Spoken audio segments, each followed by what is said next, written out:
deliberately removed my name from the guest list and joked to her mother. The real gift will be when she's finally in a nursing home. That Monday, I stopped the mortgage payments I'd been making on their house. I had spent the morning arranging soft pink roses in a crystal vase. My gift for Christine, along with a delicate hand-painted teacup I'd saved up for. At 60, I still believed that the right gesture might soften the distance between us. When my son David called, his voice was tight. "Mom, about tomorrow. Christine thinks it would be easier to keep it small this year. Just us and the kids. Her parents are staying for the weekend." I tried to sound cheerful. "I'll just drop off the gift then."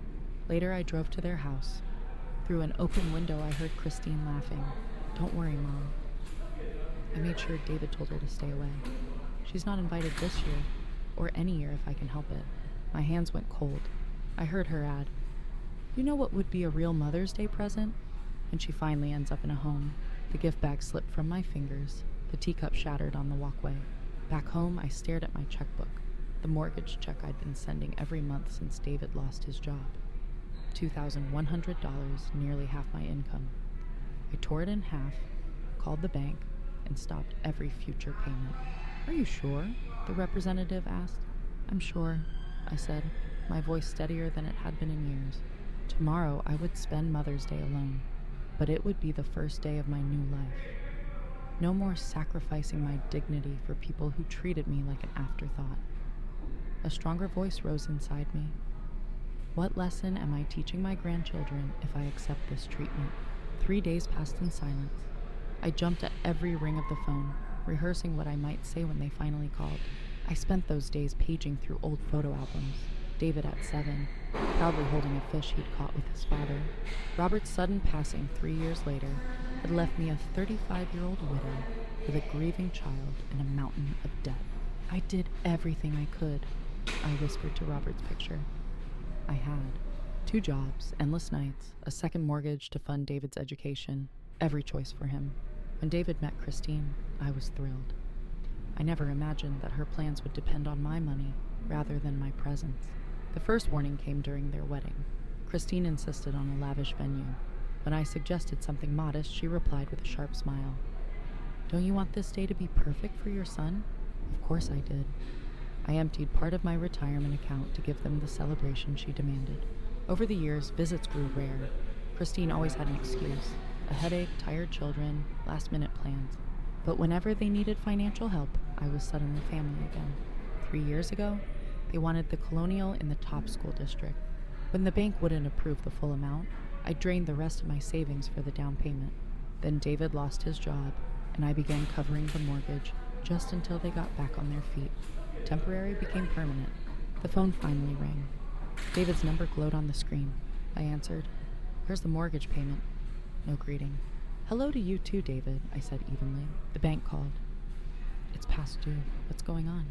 "I'm not paying it anymore." "What? You can't do that." "I can. It's my money." "But we had an agreement." "That was before I learned how Christine really feels about me," I said, the words spilling out. "Before I found out I was uninvited from Mother's Day while her parents were welcomed. Before I heard her say that my going to a nursing home would be a cause for celebration." Silence then. "You were spying on us?" "No, David. I came to drop off gifts." Christine was speaking loudly enough for the neighbors to hear. "She didn't mean it," he murmured, but his voice lacked conviction. "She was just venting," he added. "About what?" "What have I ever done but give and give until nothing is left for me?" More silence. I could picture him running a hand through his hair, just like his father used to. "Mom, we need that money." "We can't make the payment without it." "Then sell the house, David. Find something you can afford." "I can't. The market's down. We'd lose money and the kids' school. Those are your decisions," I interrupted, surprised at my own steadiness. "But I won't be paying anymore. Is this blackmail?" His voice turned cold. "You're using money to punish us because your feelings are hurt." Something inside me cracked. After everything I'd sacrificed, he thought this was about spite. "This isn't punishment," I said, my voice firm. "It's about respect. I've spent my life putting you first. I'm 60 years old with barely enough for retirement because I gave everything to you. And in return, you've let your wife treat me like I'm invisible." "That's not fair," he muttered. "No, it isn't," I replied. "But I'm done." I love you, David, I said softly, and I always will. But I will not set myself on fire to keep you and Christine warm. Before he could answer, I ended the call. Outside, spring flowers filled my garden with color. Bulbs I'd planted months ago, believing I'd be here to see them bloom. They felt like a sign. Life goes on. Beauty returns after the hardest winter. A text buzzed across the screen. We need to talk in person. I'm coming tomorrow. I set the phone down and let the silence settle. Tomorrow would arrive soon enough. Tonight, I would tend to my own life. I stepped into the garden, hands deep in the dark soil, finally caring for something that belonged only to me. The doorbell rang at exactly 10 the next morning. I'd been awake since dawn, rehearsing what I needed to say. David stood on the porch, face drawn tight, lines around his eyes deeper than I remembered. "Come in," I said. He brushed past me, shoulders stiff. "I'm here about the mortgage," he said flatly. Not a word about Mother's Day. I sat on the sofa, suddenly weary. "Sit down, David." He hesitated, then perched on the edge of the chair. "We need that money." The bank called. If we miss another payment, they'll start foreclosure. "I told you my decision," I said quietly. "You're ending support because of one careless remark?" He ran a hand through his hair. "This isn't about one comment. It's about years of disrespect. Years of being treated like an ATM instead of a mother. That's not fair, isn't it?" I opened a small notebook from the side table. "Do you know what this is?" "Every dollar I've given you since you married. The down payment, renovations, monthly payments. Over $300,000. Nearly everything I saved for retirement." His face flushed. "You never said those were loans. You offered to help, and you never said thank you," I replied, all while Christine made sure I knew how little I mattered. "That's not true," he muttered, eyes down. I listed the moments. Last Christmas, when I arrived to find dessert already served. The beach trip I only discovered through Facebook. The anniversary party where I was seated with strangers. Birthday cards and holiday checks returned unopened. Wrong address. Scrawled across envelopes, though I've lived in the same house for 20 years. David's shoulders slumped. "I never saw those." "Of course you didn't," I said. "Christine made sure of it. Last time I saw Lucy, she asked why I don't love her anymore. Because Christine told her that's why I stay away." He looked stricken. "I've tried for years," I continued. I overlooked the slights, swallowed the insults, and kept paying the bills. But I'm done. The doorbell rang again. We both started. I opened the door to find Christine, her expression icy with confidence. "I knew he wouldn't handle this," she said, stepping inside. "Let's end this. Sign the check so we can go." The air in the room turned to glass. "That's not why I'm here," David began, but she cut him off. "Stop it. We need that money. This is childish." "It's my money," I said evenly, "and I'm not giving any more." Christine's face darkened. "After everything we've done for you," I couldn't help it. I laughed. The sound surprised even me. The idea that they had done something for me was so completely upside down, so absurd, that laughter was the only response left. "What exactly have you done for me, Christine?" I asked, calm but unyielding. "Other than take my money and keep me away from my family?" Her polished smile cracked. "Do you have any idea how exhausting it is to have you hovering, always needing attention?" "David was fine until you started playing the poor, lonely widow." David shot to his feet so fast the coffee table rattled. "Christine, that's enough." "No, it isn't," she snapped. "Your mother has been manipulating you for years with her guilt trips and her checkbook." "Well, we don't need her. We kind of do need her checkbook right now," David said quietly. Something inside me broke. My own son admitting that my worth to them was measured only in dollars. Christine's tone shifted, suddenly sweet. "Priscilla, we all say things we don't mean when we're upset. Let's forget this. The mortgage payment is no longer my responsibility," I finished for her. "Neither are you." Her face hardened. "You smug, self-righteous old woman.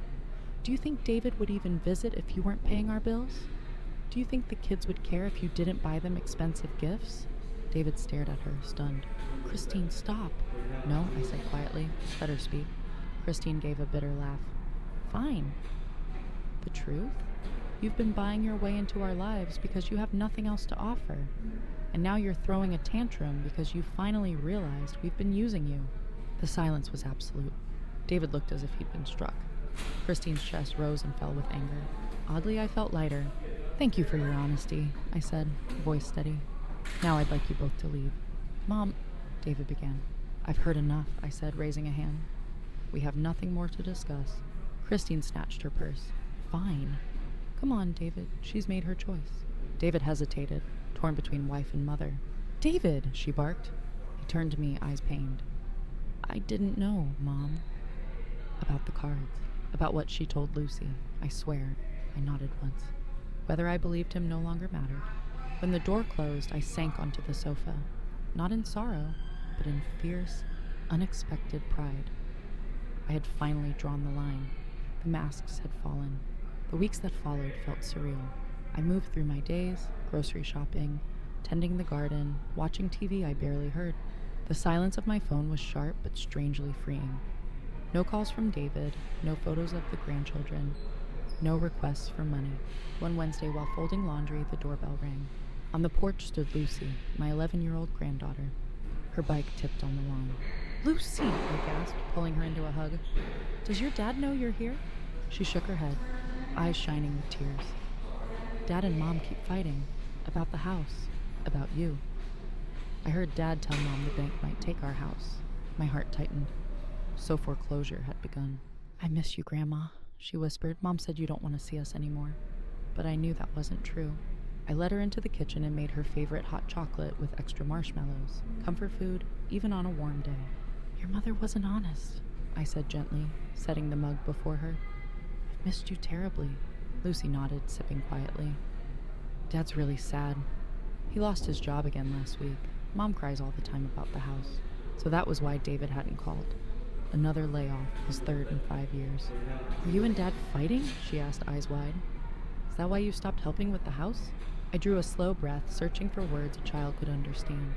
"Your dad and I disagree about respect, about how family members should treat each other.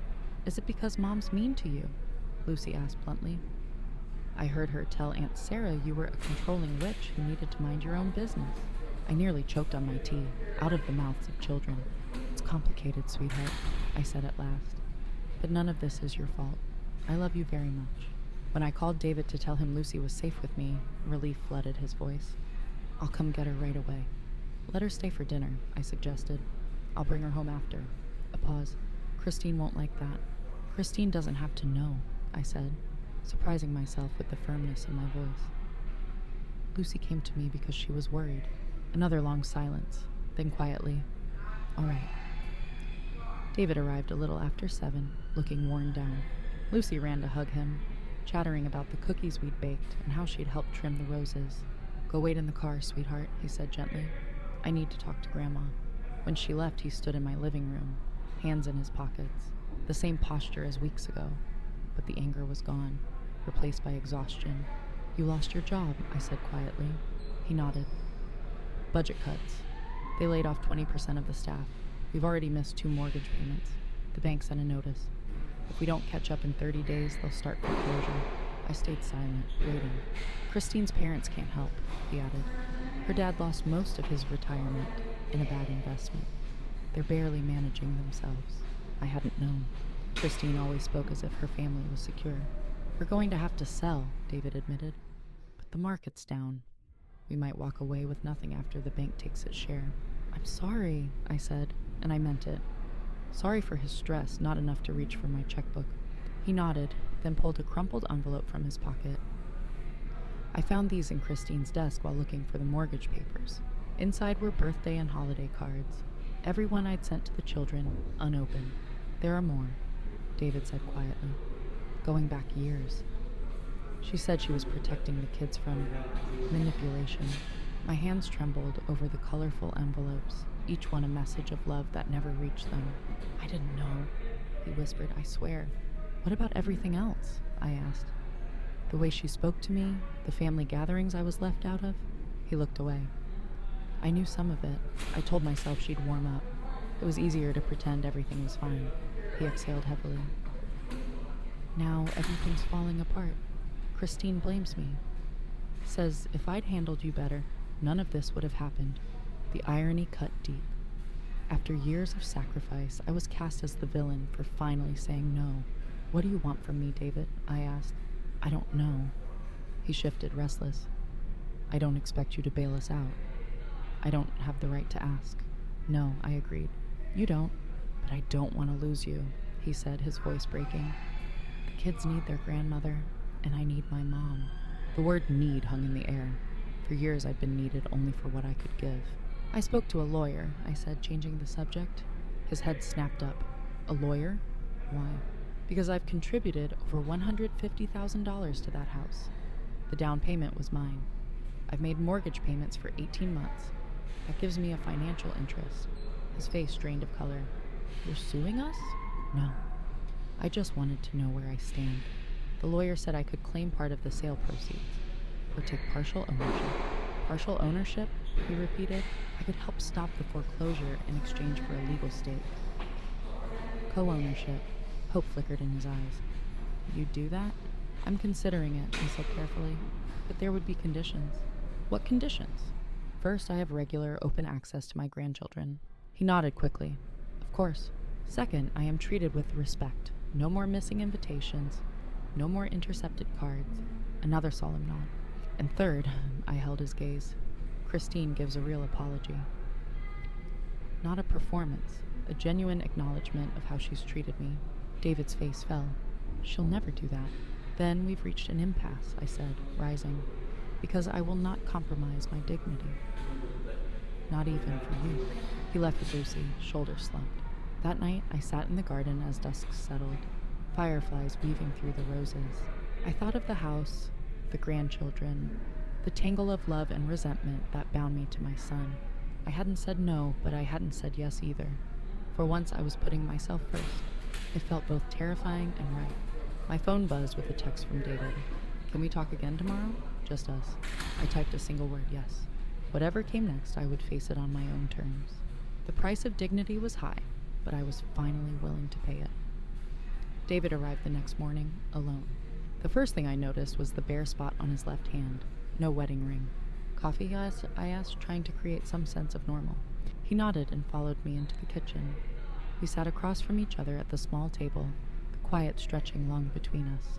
"Christine and I had a huge fight last night," he said at last, staring into his mug. "About the cards she hid from the kids. About the way she's treated you." I wrapped my hands around my own cup, letting its warmth steady me. "I'm sorry it's come to this." I told her what you said, about helping with the house if there was respect and an apology. He lifted his eyes, red-rimmed from lack of sleep. "She said she'd rather live in a cardboard box than apologize to you." The word stung, though I tried not to show it. "I don't think she meant it," David said quickly. "She's just proud. Scared. She's never had to worry about money before." "That's not quite true, is it?" I said gently. "You told me her parents are struggling too." David frowned. "How did you know that?" "I didn't learn about her father's losses until last week. Christine always said her parents were self-made, unlike you." He stopped, as if realizing too late what he'd revealed. "Unlike me?" I pressed. He looked down. "She's been saying for years that you coasted on Dad's life insurance money and played the victim." A laugh escaped me, short and sharp. "David, your father's policy was $25,000. Paid for the funeral and 3 months of bills. After that, I worked 2 jobs to keep us afloat." "I know," he said quietly. "I remember." "Then why believe her?" He had no answer. "Where are you staying?" I asked. "A motel," he said with a hollow laugh. "Near where work used to be." I let the silence sit before asking, "And the children?" "They're with Christine. I'm visiting this weekend." He hesitated. "I was hoping you'd come with me." "They miss you." My heart leapt, but caution held me. "What about Christine?" "She'll be at yoga. It's the one thing she won't give up, no matter what." "We'd be sneaking around behind her back," I said. "That's not a solution." "I know." He raked a hand through his hair, so like his father it ached to see. "But I don't know what else to do. She won't bend. You won't bend. And the kids are caught in the middle." He wasn't wrong. "All right," I said reluctantly, "but only this once. After that, we need a real plan. Thank you." Relief softened his face. Then, carefully, "Mom, about the house. What exactly did the lawyer say?" That I have options, I answered. Given how much I've put into it, I could make a legal claim. His voice was small. Would you? I haven't decided. But if I do help, it would be as a co-owner. My name would have to be on the deed. He nodded slowly. That makes sense. At the door, he paused. I'm sorry, Mom. For everything. For not seeing what was happening. For taking you for granted. Annie, I know, I said softly. I've never doubted you loved me. But love without respect isn't enough. After he left, I wandered into the spare bedroom, half storage, half memory. Boxes of photographs, Robert's books, a lifetime of keepsakes. In one box lay an old sketchbook, pages yellowed, but the drawings still vivid. Portraits, landscapes, delicate charcoal lines from a life I'd set aside. Art had been my passion before marriage, before motherhood, before years of endless responsibility. My high school teacher once urged me toward art school. Instead, I chose the sensible path. Business degree, marriage at 22. I turned each page in awe of the talent I'd nearly forgotten. Why had I ever stopped? On impulse, I drove to the downtown art store. The silver-haired owner, hands marked with paint, helped me choose pencils, charcoal, and watercolors.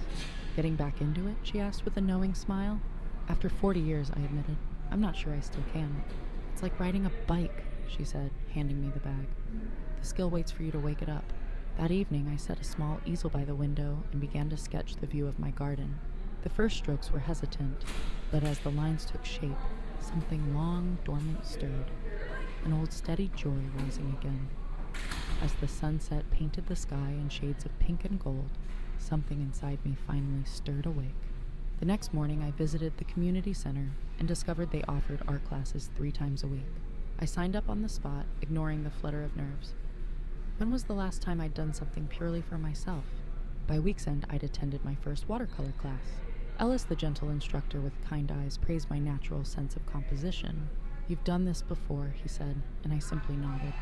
The quiet recognition unlocking emotions I hadn't felt in decades. After class, Martha, a widow like me, invited me for coffee with her friends Judith, Eleanor, and Doris. I surprised myself by saying yes. The cafe smelled of fresh beans and warm pastries. Conversation flowed easily, books, local politics, the upcoming art exhibition. You should submit something, Judith urged when I mentioned my return to art. Oh, I couldn't, I protested. We're all beginners again at something, Eleanor said. That's the beauty of our age. We get to reinvent ourselves. Reinvention. The word followed me home, through bedtime, and into the quiet hours of the night. I realized I wasn't defined only by the roles I had carried for so long. Mother, grandmother, financial safety net. I was becoming someone new. I was becoming myself. A year passed, bringing changes I never could have imagined on that terrible Mother's Day, when Christine's words first broke my illusions. It is Mother's Day again. Morning sunlight streams through my kitchen windows as I arrange tulips from my garden. The house is warm with the scent of cinnamon rolls rising in the oven, a recipe I perfected over the winter. The doorbell rings. I smile, already knowing. Grandma! Lucy and James burst in, wrapping me in hugs. Behind them stands David, a gift in hand and a shy grin on his face. Happy Mother's Day, he says, kissing my cheek. Something smells amazing.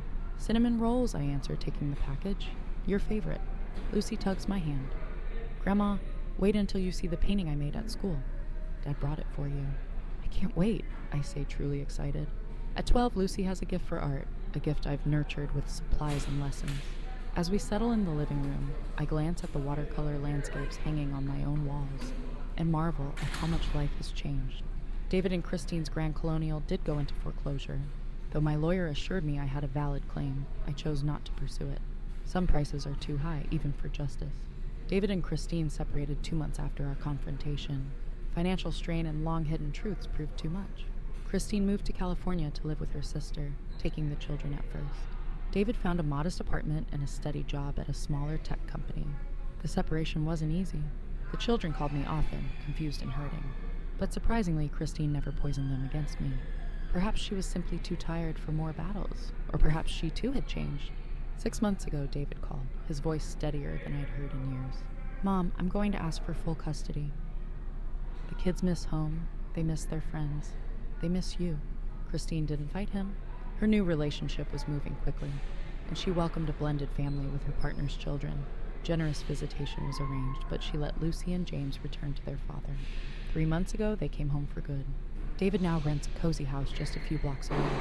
As Lucy shows me her school painting and the scent of cinnamon fills the room, I see how far we've all come. We are no longer bound by the painful past. We are a family, reshaped but whole. I look at my grandchildren's bright faces, at my son's quiet smile, and feel a deep, steady peace. I've reclaimed my life, my art, and my dignity. And in doing so, I found something even more precious, a new beginning. And suddenly, I was part of their lives again, not as a checkbook, but as a true grandmother. I picked the children up from school, taught Lucy watercolors, and helped James with his science projects. "Open your gift, Mom," David urged, pulling me from my thoughts. I unwrapped a beautifully framed photograph of me with the children, taken the day one of my paintings won an honorable mention at the art show. We were all smiling. Lucy and James pressed close to me, happiness captured in amber. "It's perfect," I whispered, eyes stinging. David helped me hang it above the fireplace, while the children dashed outside to play in the garden. "I got the promotion," David said casually as he sliced strawberries for the salad. "David, that's wonderful," I exclaimed. "Why didn't you tell me sooner?" He shrugged, pride glowing beneath the modest gesture. "Wanted to save some good news for today." "I'm so proud of you," I told him, meaning every word. "I couldn't have done it without you," he replied quietly. "Not just the practical help. You showed me what resilience looks like, what it means to respect yourself." I squeezed his arm, my heart full. "I've been thinking about the future," he continued. "About buying a house again someday, when I've saved enough for a proper down payment." "That's a good goal," I said, careful with my tone. "This time I'm doing it right," he assured me. "No overreaching, no help from you. I need to do this on my own, and show the kids you don't have to live beyond your means to be happy." The children burst back in, arms full of dandelions. "For the table," Lucy announced, arranging them in a vase with the seriousness of a professional florist. We sat down to a simple lunch, quiche, salad, and my homemade rolls. Before we began, David lifted his glass of sparkling cider. "To Mom," he said, meeting my eyes, "for teaching us what truly matters." The children echoed the toast, and I blinked back tears as I raised my own glass. Afterward, while the children helped their father with the dishes, another welcome change, I stepped onto the porch. The spring air was soft with promise, my garden alive with color. Martha would be picking me up at 3 for our weekly art group, a circle of women supporting each other through life's transitions. Martha through retirement, Judith through her husband's illness, and me through the reshaping of my family. My watercolors had improved so much that a local gallery would feature them in the summer exhibition. A small achievement, but one that filled me with quiet pride. Inside, I heard the children's laughter and David singing off-key to a pop song. The sounds of family, my family, rebuilt on respect rather than obligation. Last week, I'd received a card from Christine, a proper apology, years late, acknowledging the hurt she'd caused. I appreciated the gesture more than I expected, though I had no desire to rekindle a close relationship. Some bridges once burned are best left as ashes. The door opened and David joined me on the porch, handing me a fresh cup of tea. "Happy?" he asked simply. I looked at my son, the man who had nearly lost himself, but found his way back and learned, as we all must, that love without boundaries isn't love at all. "Yes," I answered truthfully, "I'm happy." We sat in comfortable silence as the afternoon sun warmed us. In the garden, the children played tag, their laughter riding the breeze. Inside, my newest painting waited on the easel, half finished. Tomorrow I would add more color, more definition. Tomorrow I would keep creating the life I wanted. Today, it was enough to be here, present, respected, loved not for what I gave, but for who I am. The price of dignity had been high, but it was worth every step.